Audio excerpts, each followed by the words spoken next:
नमस्कार। मैं आकांक्षा गुप्ता आज बहुत समय बाद आप लोगों के सामने उपस्थित हुई हूँ क्योंकि कल अचानक एक बहुत ही परेशान करने वाली खबर सामने आई हमारे पड़ोसी राज्य पड़ोसी मुल्क नेपाल से। नेपाल जिसका कि भारत के साथ रोटी बेटी का रिश्ता बताया जाता है, वो अचानक कल सुलग उठा। एक साधारणतः एक शांतिपूर्ण देश जो कि हिंदू सनातनी व्यवस्था पे चलता है, जिसके साथ हमारा धर्म की भी जुड़ाव है हमारे देश भारत के साथ, वो अचानक कल सुलग उठा।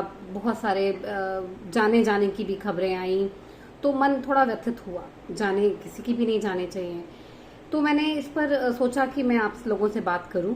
तो जो खबरें मीडिया में स्ट्रेट आ रही हैं वो तो ये आ रही हैं कि 2-3 दिन पहले नेपाल की सरकार ने श्री केपी ओली शर्मा, उन्होंने 4-5 कई सारे सोशल मीडिया ऐप्स पर बैन लगाया, जो कि ज्यादातर अमेरिकन ऐप्स थे। चाइनीज ऐप टिकटॉक पर बैन नहीं लगाया। तो ये 2-3 दिन पहले की खबर है। और कल अचानक से जेनजी मतलब 18 वर्ष से लेके 30 वर्ष तक के आयु के बच्चे सड़कों पर आ गए और उनका कोई लीडर नहीं था। वो स्कूल यूनिफॉर्म में थे, स्कूल बैग के साथ थे, स्कूल बुक्स के साथ थे और उन्होंने आंदोलन शुरू कर दिया कि इस सरकार को हटाया जाए। For 1 reason social media app, 2 reason corruption. ठीक है, आज जब सुबह खबरें सुन रहे हैं तो लग रहा है कि थोड़ी शांति है शायद नेपाल में, शायद सरकार ने कुछ कंट्रोल कर लिया है, जो कि अच्छी बात है, शांति होनी ही चाहिए। पर ये जो खबर आई इसके पीछे ना बहुत सारी और चीजें वर्क करती नजर आ रही हैं। मुझे ये इसलिए थोड़ा सा परेशान करता है बिकॉज अभी पिछले वर्ष बांग्लादेश में इसी तरह का मामला हुआ था सत्ता परिवर्तन का। वो तो एक इस्लामिक देश है, वहाँ की प्राइम मिनिस्टर को हमारे देश में शरण लेने आना पड़ा था, शेख हसीना जी को। उसके 2-3 साल पहले हम श्रीलंका में इसी तरह का माहौल देख रहे थे। वहां पे तख्ता पलट हुआ, वहां राष्ट्रपति भवन में पब्लिक घुस गई, वहां के राष्ट्रपति प्रधानमंत्री को सबको रातों रात वहां से भाग जाना पड़ा। और अब यही स्थिति नेपाल में बनती नजर आ रही है। तो ऐसा क्यों अचानक से? तो मुझे जो समझ में आता है, जितना मैंने इसमें पढ़ा, समझा, रिसर्च किया, वो ये कि ये अमेरिकन डीप फेक स्टेट काम करता है इन छोटे देशों को डिस्टेबलाइज करने के लिए, जिससे कि उनकी मनमानी वहां चलती रहे। और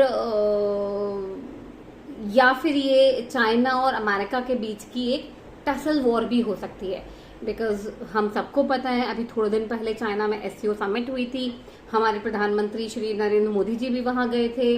वो एससीओ समिट, ऐसा माना जा रहा है, शी जिनपिंग का तरीका था अमेरिका को अपनी पावर दिखाने का, अपनी ग्लोबल प्रेजेंस दिखाने का। उस एससीओ समिट के बाद शी जिनपिंग ने वहां पर अपनी एक पावर परेड भी की थी, जहां उन्होंने अपने हथियारों की प्रदर्शनी करी थी। उस परेड में नेपाल के प्रधानमंत्री श्री केपी शर्मा ओली जी भी मौजूद थे। और जो ये बैन किए गए सोशल मीडिया ऐप्स, ये सारे के सारे अमेरिकन ऐप्स बैन किए गए और चाइनीज ऐप को बैन से छूट मिली। ये भी हम सब जानते हैं कि जो नेपाल की अभी तत्कालीन सरकार है श्री केपी शर्मा ओली जी की, एक कम्युनिस्ट सरकार है, वामपंथी सरकार है, ये प्रो चाइना है बहुत ज्यादा और एंटी इंडिया तो है ही है। जब प्रो चाइना है तो प्रो अमेरिका, एंटी अमेरिका भी है, क्योंकि चाइना हमेशा चाहेगा कि सब कुछ एंटी अमेरिका हो जाए। तो और बैन हुआ, उसके बाद अचानक ये आंदोलन आ गया और सब कुछ जल उठा।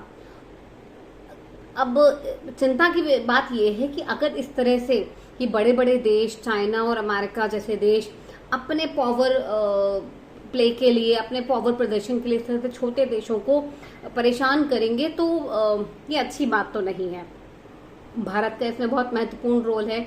एक तो वो हमारे पड़ोसी मुल्क में हो रहा है, फिर भारत का, जैसा कि मैंने बताया, नेपाल के साथ बहुत घनिष्ठतम रिश्ते रहे हैं। हमारा हमारा धर्म एक है।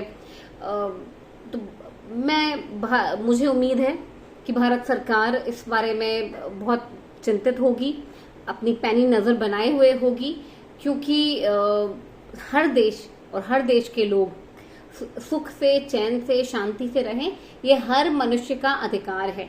और चाइना और अमेरिका जैसे कंट्रीज अपने खुद के सेल्फिश मोटिव्स के लिए इन कंट्री के लोगों को मुहरा ना बनाए, अपने हाथ का पपेट ना बनाए।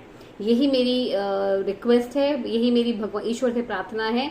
और मुझे लगता है कि हमारे यशस्वी प्रधानमंत्री श्री नरेंद्र मोदी जी इस बारे में जरूर कुछ अच्छा कदम उठाएंगे, कुछ अच्छे फैसले लेंगे, जिससे कि नेपाल में शांति स्थापित हो पाए। Thank you.